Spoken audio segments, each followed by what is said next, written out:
Episode 3, The Wind That Fans Her Flame. Chapter 1, Switchbacks and Spark Plugs. The group text had started like most good decisions in Arya's life. Chaotic, last minute, one friend tagging 5 more with a pin to trailhead and the promise of sunrise. She threw a granola bar, a jacket, and unreasonable optimism into a day pack and drove before coffee could talk her out of it. The parking lot was blue with early light, breath puffed in little ghosts as strangers introduced themselves while lacing boots. Someone handed out trail mix that tasted like all nuts and no chocolate. Arya tightened her ponytail, blinked into the thin cold, and felt her pulse lift the way it did whenever the world tilted toward unknown. "Hey, you brought the weather," a voice said at her shoulder, warm, amused. She turned. He was wrapping a bandana around his wrist like a hiker's lucky charm, hair a little too unruly to be accidental, eyes a bright, restless hazel that seemed to catalog the scene with delighted efficiency. He stuck out a hand. "Milo." "Arya," she said, gripping firmly. He returned the grip with that precise sweet spot between eager and cocky, and she felt something in her grin relax, equal energy. The organizer launched into a safety talk. Milo leaned closer, mock whispering, "I promise to obey 9 out of 10 rules. I keep one for emergencies." "What counts as an emergency?" she murmured back. "When the view is too good and I have to climb a rock I shouldn't." He gestured at the switchbacks ribboning up the hillside. "You look like somebody who argues with trail markers." "Only when they're wrong." "Excellent," he shouldered his pack. "Let's disagree with authority, but hydrate." They started up, the trail warmed under their boots, sun spilled gold over chaparral, the group spread into chatty clusters. Milo matched her pace without turning it into a contest, asking questions like he was opening windows, what she did when she needed to feel alive fast climb, what music she played when she needed to stop thinking loud, the best thing about getting lost, everything after. When she asked what he did, he winced. "Depends on the week. I design playgrounds for grown-ups." She raised a brow. "Immersive exhibits," he clarified. "Museums that don't shush you, rooms that encourage touching things and making a mess." He wiggled his fingers. "I like when curiosity has somewhere to go." "Dangerous," she said, approving. "You build temptation." "I prefer invitation." "You're a walking invitation," she said before she checked it. He laughed, low and delighted, and the compliment fed both of them. By the first overlook, the party had become a tapestry, one friend pointing at a hawk, another calculating steps, someone telling a story that required both hands. Arya and Milo slipped to the edge where scrub opened to sky. The world was a bright scroll. She felt the old, clean hunger, the one that wanted height and horizon and speed. Milo watched her face instead of the view. "So," he said, as if thinking aloud, "we can do this 2 ways. 1, I impress you with facts about the local fault line. 2, I impress you by being extremely impressed by you." "Option 2 is efficient," she said. He grinned and bowed elaborate enough to wobble his pack. "Arya, this sunrise pales next to your focus." She snorted, flattery detected, but points for delivery. "Also true," he nudged her shoulder. "You look like you could outrun the weather." "Try to keep up," she said, and took the steeper spur. He followed without hesitation, laughing when she jumped a narrow drainage, landing beside her in a neat, cat-like crouch that made her approve of him on a cellular level. They reached a shelf where the wind wrote poems in her hair. He pulled a tiny thermos from his pack and poured coffee into the cap, truce offering. "You carry coffee up mountains," she sipped. It was dark and a little floral. "That's intimate."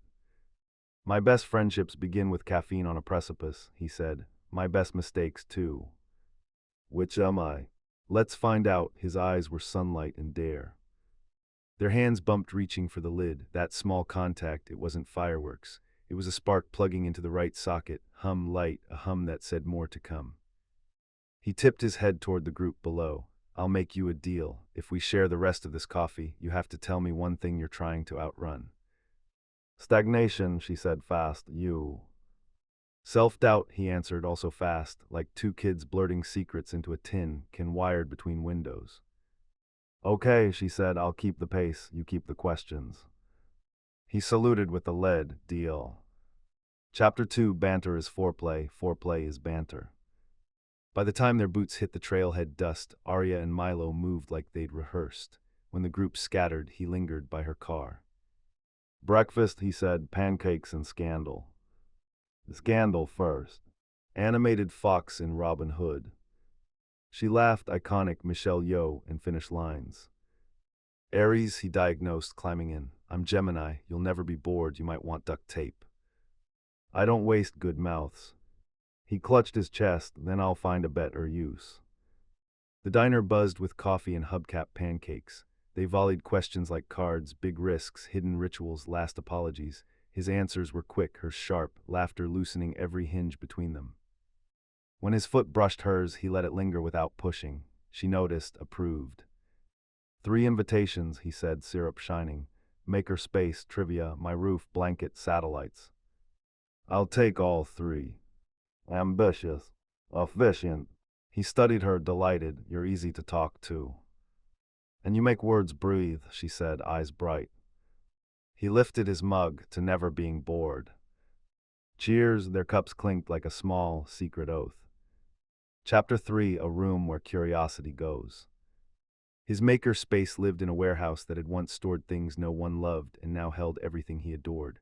Lights slashed in high windows, tables bristled with soldering irons and paintbrushes, and a 3D printer humming like a nest of bees.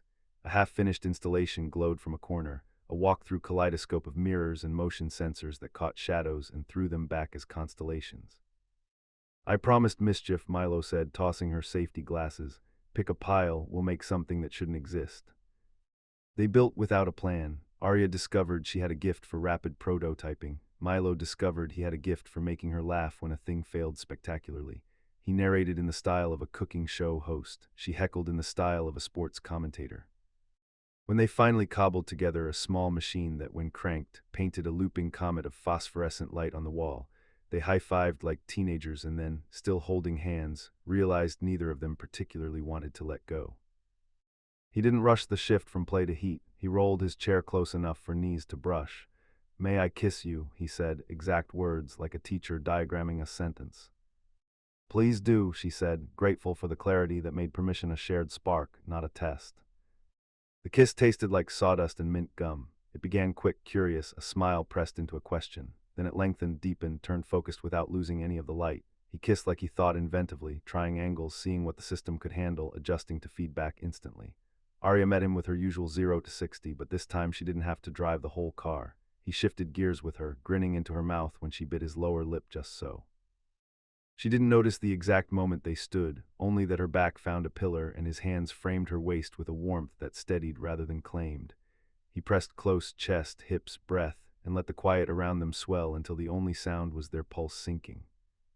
Rule check, he murmured, if I'm going too fast. You are, she slid her hands under his shirt, palms learning the play of muscle and the line of heat up his spine. And if you were, I'd tell you. Good, he cupped her face in both hands, looked at her the way you look at a map before choosing the route, then kissed her again with intent. The second kiss wrote a different kind of sentence, longer, with clauses that lingered. The small sounds she made turned his eyes darker. He laughed once, soft and a little wrecked. This is better than trivia. Flattery, she panted, but true. They pulled apart only because a timer dinged somewhere and a printer chirped like an indignant bird. He put his forehead to hers. I want more time. I also want tacos. Why not both, she said, and loved that his grin matched hers in philosophy. Chapter 4, Roof, Royal Blue. The roof belonged to the building the way a secret belongs to the person who knows where the key is hidden. Milo had strung warm bulbs like a constellation humans invented by agreement. A blanket weighted like a plan. The city purred below. The sky was a royal blue bowl you could drink from. He handed her a mug of something cinnamon sweet and sat close enough that their shoulders knew each other. Tell me what victory tastes like, he said. Hot metal and cold air, she said, immediate. Yours. Laughter I didn't know I needed. You collect it, she said, sipping. Laughter. I cultivate it like basil, clip it, it grows, neglect it, it sulks. They lay back and played Name That Light, plane, not star, satellite, not wish. He traced imaginary lines between bright points. That's your constellation, he said, sketching a shape that looked like a sprint mid-stride. Arya the Archer, not because you're Sagittarius, don't panic, but because you shoot yourself toward what you want with indecent speed. I don't panic, she said, amused, and you? He drew a set of twins doing cartwheels. Milo the two-headed gremlin. One head asks questions, the other interrupts with better ones. Accurate. Also, he added more quietly, one head wants to run toward everything. The other wants to make sure I built a bridge behind us so we can get home. She turned toward him. Night brushed his profile into a sculpture. I like both your heads. Gross and flattering, he said solemnly, then cracked up, laughter spilling into her throat when he kissed her again. They warmed each other without rushing the inevitable. Hands on shoulders, longer kisses, the soft slide of body learning body. When he asked, your place or mine, she said, yes, and they laughed because this was what it was going to be with them, the answer that made room for both possibilities. Downstairs in her apartment, they moved like co-conspirators who had encoded the plan in looks all day. Shoes were a hazard, they kicked them into corners. His jacket landed on a chair in a way that made the chair feel lucky. Their mouths didn't part for longer than breath demanded, their hands memorized efficiently. Tell me what you like, he said, earnest and easy. Use as many verbs as you want. She did. He listened as if he were about to build her a room. When he touched, she could feel his mind mapping the edges of pleasure, curious, adaptive, a student of delight who had no interest in graduating. He laughed once, joyous, when a particular combination turned her knees unreliable. Noted, he said, and repeated it, and then varied it, as if demonstrating mastery and improvisation at once. Clothes peeled without their war becoming their only story. They fell into bed and briefly paused there, smiling like thieves with a successful heist. You're very good at this, she said, half tease, half fact. I treat it like an open-world game, he murmured, eyes bright. Infinite map, no wrong turns, many collectibles. Geek, she said fondly, come here. He did, and the way he did, the light press and then the deepening, the check-ins woven into heat without interrupting it, made her feel something she rarely felt in the first cut of passion, safe to be as greedy as she was. He didn't dilute speed with caution, he matched it with deftness. She rolled him to his back and set a pace that would have left other partners complaining. He met it with a grin and a breathless, yes, Captain, that turned her laugh into a small gasp. When release finally crested, it wasn't a rupture, it was a fuse running toward a planned explosion, joy stitched to relief. She shuddered into him, and he held on, following a beat later, their breath printing fog patterns on the cool night air sneaking through the cracked window. After they were the kind of happy tired that makes jokes spill like coins, he kissed her knuckles, top 3 favorite feelings. She considered wind in my lungs, a route nobody's sent yet, and this. Same, he said mock solemn, but I'll swap out the route for when a dumb idea works. It's not dumb if it works. Tell that to the museum board, he tucked her beneath his chin. Stay, and if you wake up at 4 needing to run, I'll time you. You're dangerous, she said, eyes closing. You make me think I can have everything. You can, he said into her hair. I'll carry the snacks. Chapter 5, laughter in the sheets, lightning in the legs. He built a small city out of shared days. Mornings where he texted an inside joke at 7:03 because he knew she would already be stretching. Lunches where she sent him voice notes from a stairwell, buzzing with some victory. Nights where they tried a new restaurant and immediately ranked the hot sauce with scientific rigor. He signed her up for a bouldering comp under a ridiculous team name. She signed him up to give a lightning talk about play in public spaces and heckled lovingly from the back row. Sex threaded through all of it like a melody you can whistle while doing other things. They treated intimacy like discovery engine and relaxation app at once. The laughter didn't stay outside the bedroom, it came with them and made everything easier. They learned each other's accelerators and brakes. He marked the shift in her breath when she went from warm to aflame. She tracked the exact press of her palm at his hip that made him forget whatever sentence he had started, then finished it for him later while they were naked and smug and breathless. He adored her directness, more now, yes, and she adored his joy. This, like this, keep going, oh wow. When she wanted roughness, he gave it without confusing it for dominance. When he wanted slowness, she didn't condescend. She found the challenge and restraint and made it a game they both could win. Consent and curiosity braided into a rope they swung on with abandon. One Sunday it rained the way the sky cries when it's been holding back. They surrendered the day to a bed that felt like an island. He proposed a ridiculous rule, no words for 10 minutes, only hands. She arched a brow and said, timer or trust. He clicked his phone and tossed it onto a chair. The first minute was comedy, both of them failing to shut up, shushing each other with kisses. Then it shifted. Without the script, touch found textures they usually outran. The slow mapping of shoulder to wrist, the way breath makes a collarbone rise, the ripple in a thigh when a hand slips just so beneath it. Their focus turned the room into a cathedral. At minute 8, she made a sound that was its own language. At minute 10, he laughed, chest heaving, and said, we are very talented. She kissed his grin off his face and rolled him under her like a given. Another night they tried the opposite, a play-by-play in words while they moved. It was ludicrous and hot praise and jokes and accurate sports commentary. And she rounds the corner. Oh, the crowd goes wild. Your color commentary needs work. Your pacing is ruthless. Thank you, I train. When they peaked, it felt like breaking a tape hand in hand at the finish line, the kind of victory without losers. After, sprawled and glowing, she said, "You're the first person who's ever treated sex like a team sport without making it a scoreboard." "That's because I'm only competing with yesterday," he said. "Today's team is excellent." "You make it easy to be impossible with," she said, and meant it. "Be as impossible as you want," he replied, and meant it back. Chapter 6: Weather Systems, Not Wars. Compatibility isn't the absence of friction, it's what you do after the spark. Their first real disagreement snuck up like a sun shower. Arya committed to a last-minute weekend away for a solo climb, the same weekend Milo's team planned to debut an installation he'd built painstakingly for months. He hadn't asked her to stay. She hadn't asked if he wanted her there.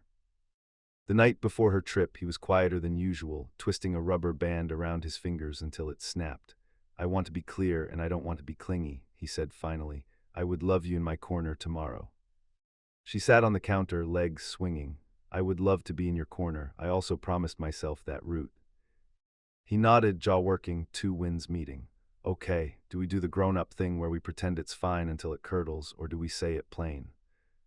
"Plain," she said. "I hate being asked to trade one kind of high for another. I want both." "I hate feeling like a calendar entry that got bumped," he said. He spread his hands. "Which is not fair because you didn't bump me. I just wish I mattered as much as your mountain." She slid off the counter and stepped into his space. "You do, that's why this hurts. Not because one matters and the other doesn't, because both do, and I can't split a weekend like a wishbone." He exhaled. "Okay, then we do it like this. You go, you send the route, you text me a photo of your victory face.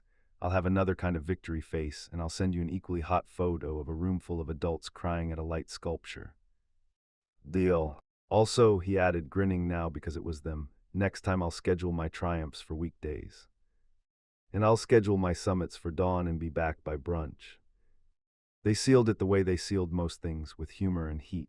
That night in bed they turned the friction into fuel, moving with a giddy tenderness that made the word us feel like a campfire. When she left before sunrise, he was already awake, sitting up to lace her boot while she brushed her teeth. "Go run at the sky," he said, tying a knot that held all day. At the summit she sent him a photo of her grin and a caption, "Wind defeated." He sent one back hours later, him, tearful museum-goers behind him and the installation blooming like a galaxy. Adults successfully delighted. They became good at this. Small weather systems passed. They read the radar together. When he said, "I need reassurance today and I don't know why," she didn't puzzle box it. She put a hand on his chest and told him the true thing. "You're not an extra in my story, you're the co-author." When she said, "I need space tonight for no reason," he didn't interpret it as absence. He put snacks by her laptop, kissed the crown of her head, and went to the other room to build a playlist called Arya Burns' World Learns. They didn't keep score, they did keep receipts of delight and pulled them out when memory lied. Chapter 7: The Edge and the Aerodynamics. Summer made everything louder, their days dilated to fit more. Night market noodles, morning miles, a weekend road trip with playlists that argued and harmonized. They learned the biomechanics of each other's moods and made adjustments like cyclists tucking when the headwind rose.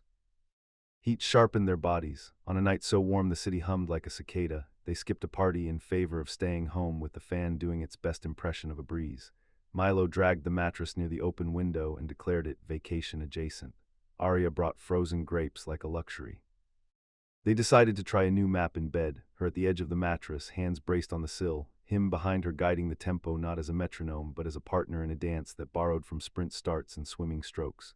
The fan ruffled her hair, the night pressed its cheek to theirs. He kept one hand at her hip and the other on her shoulder, an axis and a compass.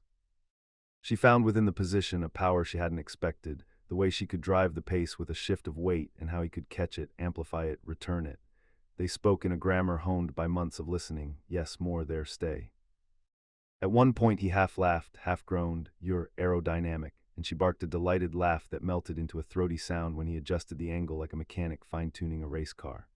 When she broke, it was like crossing 3 finish lines at once, a flood that left her gripping the sill and swearing in gratitude.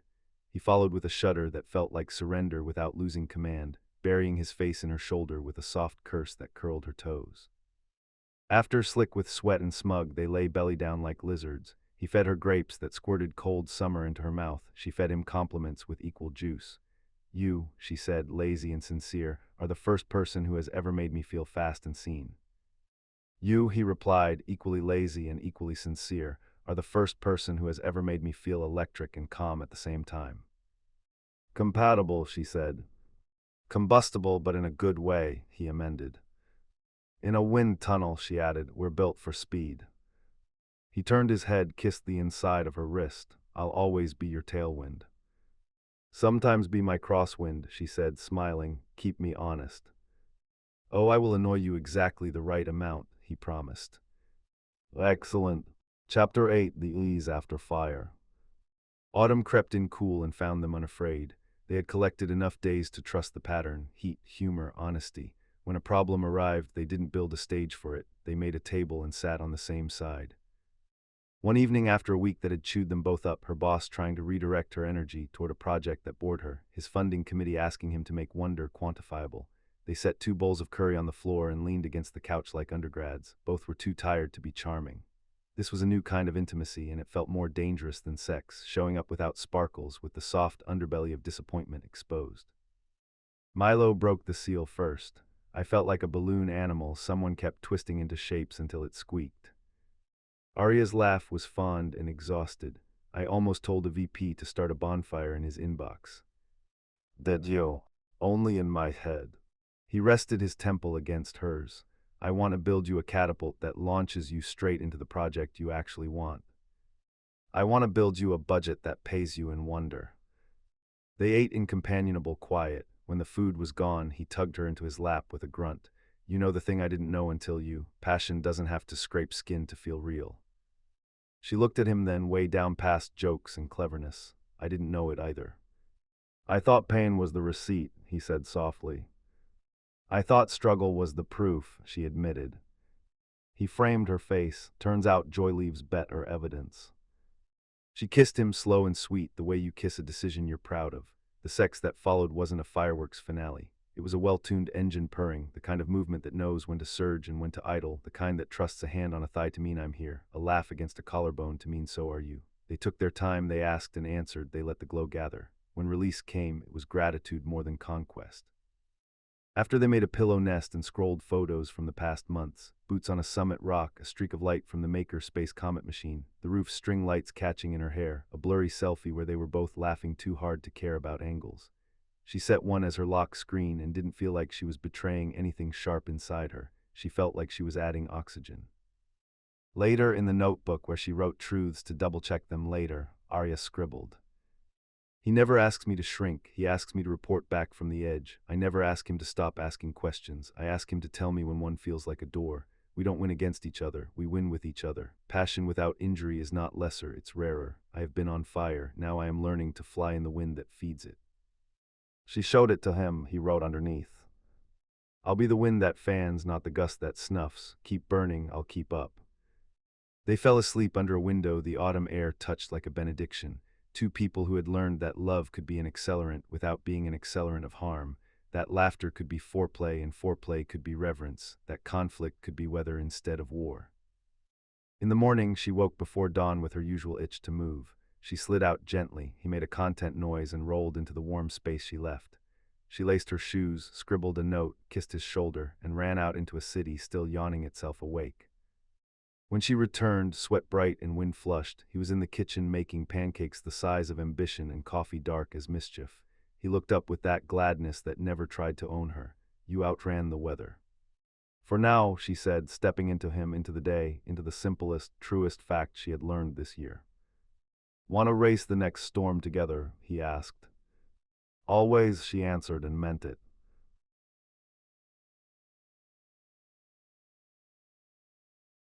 Like this video, subscribe, more stories like this are coming.